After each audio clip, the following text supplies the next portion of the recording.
Assalamualaikum warahmatullahi wabarakatuh. Perkenalkan, nama saya Salsabila Rahma Putri dengan NIM akhir 20. Di sini saya akan mempresentasikan hasil analisis saya, yaitu analisis kesalahan berbahasa dalam kumpulan teks berita daring Radar Tegal. Latar belakang kesalahan berbahasa dapat dilihat melalui analisis kesalahan berbahasa sebagai prosedur kerja yang digunakan oleh peneliti atau guru bahasa dengan memperhatikan analisis wacana yang secara keseluruhan sehingga tidak terjadi tumpang tindih makna. Menurut Maulidia dan kawan-kawan pada tahun 2017, kesalahan berbahasa dapat didefinisikan sebagai suatu kegiatan mengidentifikasikan kesalahan dalam penggunaan bahasa yang menyimpang dari norma kaidah tata bahasa Indonesia pada media surat kabar. Sedangkan ejaan dapat didefinisikan sebagai cara penggunaan bahasa Indonesia baik lisan maupun tulisan yang sesuai dengan norma kaidah bahasa Indonesia yang ditetapkan, yaitu Pedoman Umum Ejaan Bahasa Indonesia yang telah ditetapkan oleh pemerintah saat ini.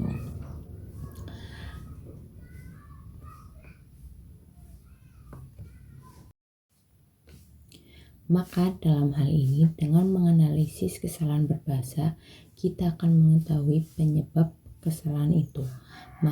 Maka untuk memperbaiki kesalahan yang dilakukan dan untuk mencegah atau menghindari terjadinya kesalahan sejenis di waktu yang akan datang, tarikan pada tahun 2000. Analisis kesalahan berbahasa dapat dilakukan dengan menganalisis pada bidang linguistik seperti fonologi, morfologi, sintaksis, semantik, ejaan, dan wacana. Akan tetapi dalam penelitian ini, peneliti lebih fokus menganalisis karangan pada tataran puisi sebagai pedoman umum ejaan bahasa Indonesia. Berdasarkan hal tersebut, peneliti tertarik untuk menganalisis kumpulan teks berita daring dalam surat kabar harian Radar Tegal dengan rumusan masalah bagaimana analisis kesalahan berbahasa dalam kumpulan teks berita daring dalam surat kabar harian Radar Tegal dengan tujuan penelitian yaitu mengetahui kesalahan berbahasa dalam kumpulan teks berita daring di dalam surat kabar harian Tegal. Selanjutnya yaitu hasil dan pembahasan. Penelitian yang dilakukan pada sebuah wacana teks media surat kabar, terutama dalam teks berita yang pada hakikatnya memiliki banyak aspek untuk diteliti. Aspek kesalahan berbahasa dalam tatanan fonologi, morfologi, sintaksis, semantik, ejaan, dan sebagainya. Akan tetapi penelitian ini hanya mengaji tentang kesalahan pemakaian bahasa Indonesia pada aspek ejaan. Berdasarkan analisis yang dilakukan, terdapat bentuk kesalahan berbahasa dalam tataran puisi atau pedoman umum ejaan bahasa Indonesia dalam kumpulan teks berita daring Radar Tegal. Analisis kelas kesalahan tersebut dapat dijelaskan sebagai berikut. Selanjutnya itu identifikasi kesalahan penulisan huruf kapital dan huruf miring. Yang pertama adalah penggunaan huruf kapital, yaitu penulisan huruf kapital pada ketikan langsung. Contoh, semua proyek sudah dilalangkan. Pada data pertama, pada kesalahan penggunaan huruf kapital, yaitu penulisan huruf kapital dalam petikan langsung, semua proyek sudah dilalangkan. Seharusnya ditulis semua proyek sudah dilalangkan, sebab berdasarkan penulisan pada petikan langsung menggunakan huruf kapital. Selanjutnya, penulisan huruf kapital pada kata pengacuan, yaitu Ibu Bupati.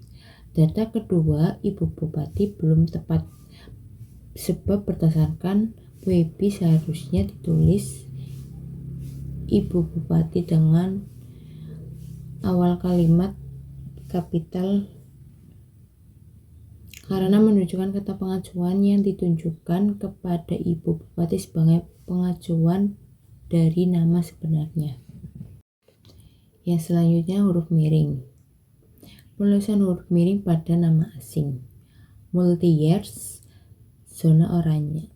Selanjutnya, pada data 3 dan 4 pada kesalahan penggunaan huruf miring yang ditunjukkan pada nama asing multi-years dan zona oranye seharusnya menjadi multi-years dan zona oranye ditulis dengan huruf miring, sebab WP penulisan dengan menggunakan kata asing harus ditulis dengan huruf miring sebagai tanda bahwa kata tersebut sebagai kata dari unsur serapan bahasa lain, yaitu bahasa Inggris dengan kata years yang berarti tahun dan zona oranye yang diartikan sebagai wilayah dengan keberadaan resiko sedang untuk dikunjungi karena suatu dampak yang terjadi.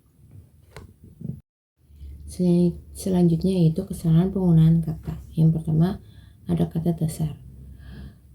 Kesalahan penggunaan kata dasar depan pada data 5 di telepon seharusnya menjadi di telepon, sebab berdasarkan KBBI 5 kata dasar telepon ditulis telepon sebagai bentuk baku yang diartikan sebagai pesawat dengan listrik kawat yang digunakan untuk bercakap-cakap antar dua orang yang berjauhan tempatnya.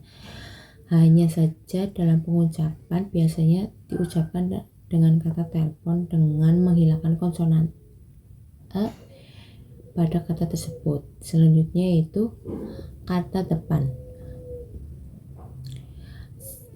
Selanjutnya ada kesalahan dalam penulisan kata depan pada data 7 ke 10 seharusnya ditulis ke -10, sebab menurut WP dalam penggunaan kata depan diikuti dengan nomina harus disertai dengan tanda pisah untuk membatasi penyisipan kata yang memberi penjelasan selanjutnya. Yang ketiga ada kata singkatan akronim. Berikutnya adalah kesalahan dalam penggunaan kata singkatan akronim yang terdapat pada data 8, 9, 10, 11, dan 12 yaitu singkatan DPRD yang seharusnya ditulis DPRD atau Dewan Perwakilan Rakyat Daerah, sebab harus diikuti dengan penjelasan dari singkatan tersebut. Sama halnya dengan kata PCNU dan BPBJ ya seharusnya ditulis PCNU atau Pengurus Cabang Nahdlatul Ulama dan BPBJ bagian pengadaan barang jasa sekretariat daerah sekretariat. Sedangkan untuk kesalahan penulisan akronim pada nakes dan prokes dalam penyampaian kalimat awal seharusnya ditulis kata penjelasan yaitu tenaga kesehatan dalam kurung nakes dan protokol kesehatan dalam kurung prokes, sebab menurut WP akronim juga perlu diikuti dengan nama penjelasannya. Yang ketiga adalah penulisan angka dan bilangan. Berikutnya terdapat kesalahan penggunaan angka atau bilangan pada data 13 dan 14 yaitu pada kata 10 proyek dan 20 paket. Seharusnya ditulis 10 proyek dengan kalimat tidak dengan menggunakan kata dan 20 paket sama halnya dengan 10 proyek dengan menggunakan kalimat tidak menggunakan angka, sebab menurut WP dalam penulisan bilangan dalam teks dapat dinyatakan dengan satu atau dua kata yang ditulis dengan huruf, kecuali jika dipakai secara berurutan seperti perincian.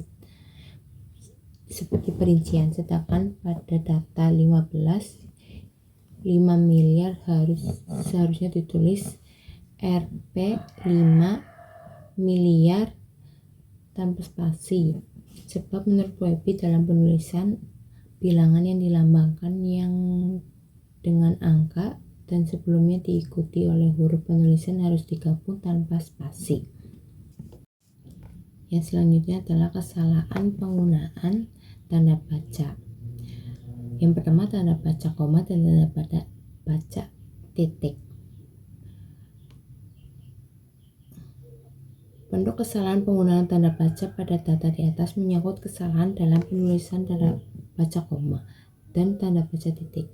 Pada data 16 terdapat kesalahan dalam penggunaan tanda baca koma dan tanda baca titik, yaitu pada kalimat berikut. Untuk penambahan alokasi intensif nakes bersumber dari namanya, dirinya tidak mengetahui persis. Seharusnya ditulis menjadi untuk penambahan alokasi intensif nakes bersumber dari mananya, dirinya tidak mengetahui persis. Perbaikan tersebut dilakukan karena sudah diawali oleh induk kalimat, yaitu mengenai penambahan alokasi intensif nakes.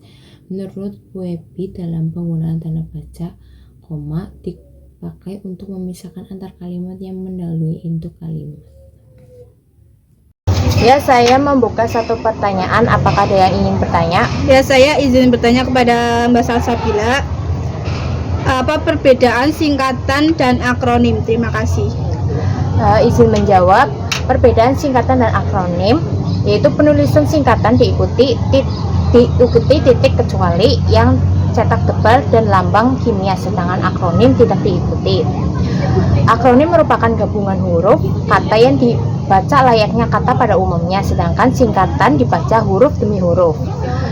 Dilihat dari pola susunan vokal, konsonan yang sesuai dengan pola lazim dan mudah diucapkan dalam bahasa Indonesia. Sekian dari saya, apakah diterima? Ya. Terima kasih. Sekian dari saya. Wassalamualaikum warahmatullahi wabarakatuh. Waalaikumsalam warahmatullahi wabarakatuh. Sekian, terima kasih dari presentasi saya. Wassalamualaikum warahmatullahi wabarakatuh.